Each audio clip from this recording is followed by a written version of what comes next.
برنامه را ادامه میدیم. یک خبر ساکنان شهر خوجند و اووزه آن نواحی ولایت سوخت و حتی شهر دوشنبه را نگران کرده است.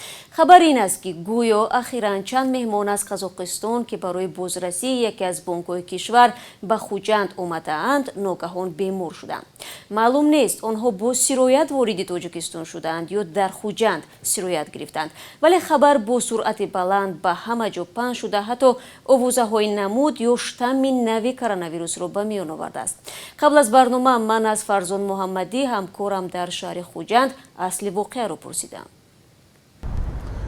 بله شالو، در حقیقت این خبر بسیاری ها را کم یا بیش به تهلکه انداخته است، ولی مقامات تندرستی میگویند جای برای نگرانی نیست. واقع از این قرار است. یک کارمند بلندپایه مرکز نظارتی و سانیتری ولایت سوخت در شرح این موضوع به من گفت آخر هفته گذشته 5 بازرس یا اودیتور بیرونی بانک اسقاط که از قزاقستان آمدند ناگهان تب کردند و گلودرد شدند.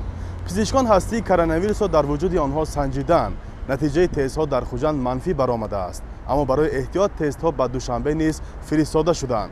جوابها از دوشنبه هنوز نرسیدند، ولی مقامات خوجند به این 5 مهمان توصیه دادند که برای احتیاط از مهمانخانه که قرار دارند بیرون نبروند و با دیگران ملاقات نکنند. آنها هنگام سفر در وطنشان از تشخیص طبی گذشته بودند و گواهنامه نتیجه منفی آزمون کووید را داشتند. همه این معلومات را منبع دیگر در خود بانک نیز تصدیق نمود. در پای من از فرزان سوال کردم آیا درست است که نسبت کارمندان بانک نیز چاره‌های احتیاطی گرفته شده است؟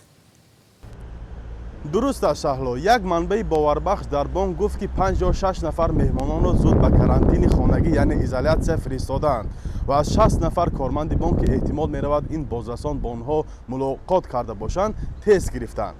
نتیجه تست آنها نیز منفی برآمده است، ولی برای احتیاط قسمی از آنها را به کار فاصلوی فرستادند. نمایندگان بهداشتی شهر خوجند نیز میگویند در بین کارمندان بانک اسقاط یگان حالت گرفتاری به کرونا ویروس را آشکار نکردند و یگان سبب نگرانی در بین اهالی نیست. پس من از فرزان پرسیدم مقامات فکر نمی کنند که نگفتن اصل واقعیت سبب اووزه‌های گوناگون و واهمه می شود. چه چیز نمیگذارد که آنها با سر زدن چنین حالت در حال خبر رسمی بدهند و جامعه را دلپور کنند؟ در حقیقت این ادعا درست است. من در پیدا کردن فکت های واقعی خیلی تلاش کردم. نمایندگان مقامات رسمی میگویند حق صحبت در این باره را ندارند و از وزارت دستور گرفتند که تنها نمایندگان وزارت در مرکز حق دارند معلومات دهند. طوری معلوم آنها نامه رسمی طلب میکنند و کار را کشال میدهند. من به خدمات مطبوعاتی بانک اسقاط نیز رسما چند سوال فرستادم، ولی تا حال جواب نگرفتم. در صحبت تلفنی سخنگوی این نهاد نه جزئیات حادثه را شرح داد و نه شرکت را نام برد که به اینجا بازرس‌ها فرستاده است.